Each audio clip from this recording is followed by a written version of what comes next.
Hello everyone, welcome back to the channel. In today's video, we are going to talk about something very important in management. Henry Fayol's 14 Principles of Management. You might be wondering, why are these principles still so popular even after 100 years? Well, Fayol was one of the first people to actually write down what good management should look like. He gave clear, simple rules that can help any manager run an organization smoothly, whether it's a business, a school, or even a hospital. Let's take a look at what these 14 principles are and why they are still relevant today. The first principle is division of work. When people focus on one type of task, they get better and faster at it. Fayol said that when people specialize in one type of task, they become faster, more skilled, and more efficient. For example, in a restaurant, a chef cooks, the waiter serves, and the cashier handles payments. Each person focuses on their job and the service runs smoothly.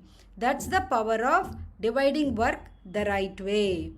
The second principle is authority and responsibility.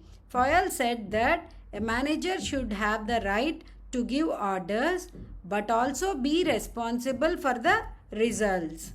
For example, if a team leader asks their team to finish a project in 5 days, they must also support the team, solve problems, and take responsibility if things go wrong. You can't have authority without responsibility. They must go together.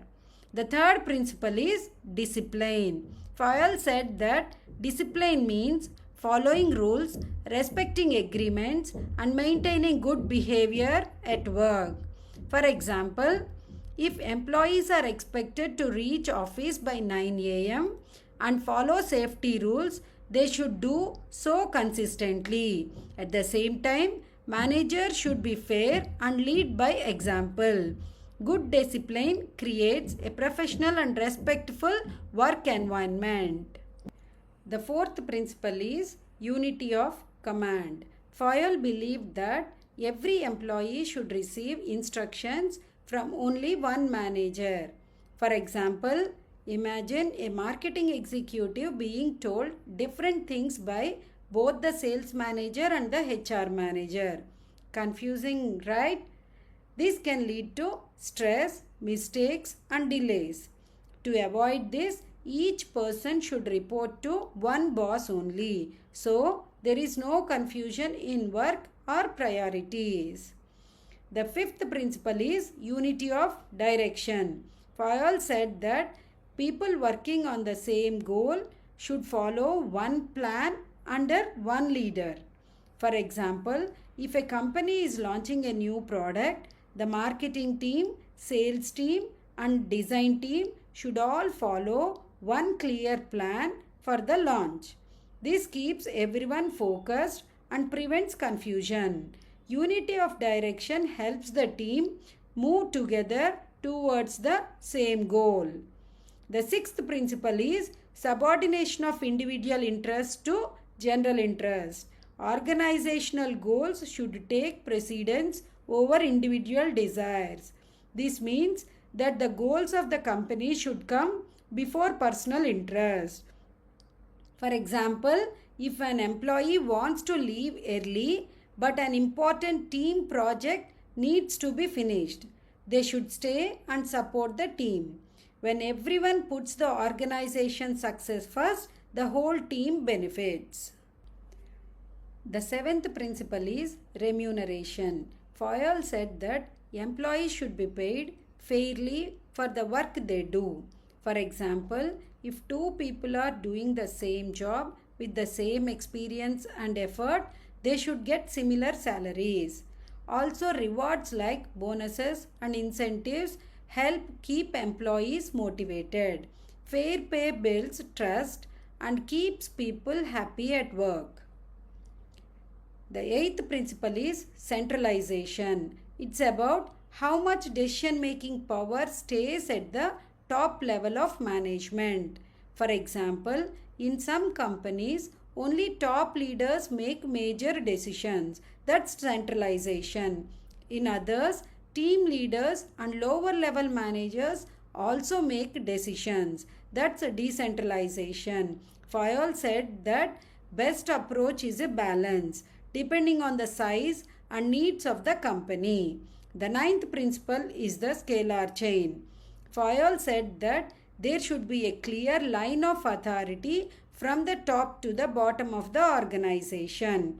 For example, in a company, the communication flows from the CEO to general manager to team leaders to employee. The chain keeps things organized and avoids confusion. But if there is any emergency, Fayol also allowed for direct communication called a gangplank to save time. The 10th principle is order. Fayol said that there should be an orderly placement of resources like manpower, money, materials, etc. in the right place at the right time. For example, in an office, if files are well organized and every employee has a clearly assigned workspace, work becomes faster and smoother. Good order saves time, reduces stress, and improves efficiency. The 11th principle is equity. Fayol believed that managers should treat all employees fairly and kindly. For example, if two team members make the same mistake, both should be corrected equally, not one punished more just because of personal bias. When employees feel respected and valued, they stay loyal and motivated. The 12th principle is stability of tenure. Fayol said that employees should have job security and not be changed or removed too often. For example, if a company keeps replacing employees frequently, it affects productivity and teamwork. But when people stay longer, they learn better, grow confident, and contribute more. Stable jobs build a strong and experienced team. The 13th principle is initiative.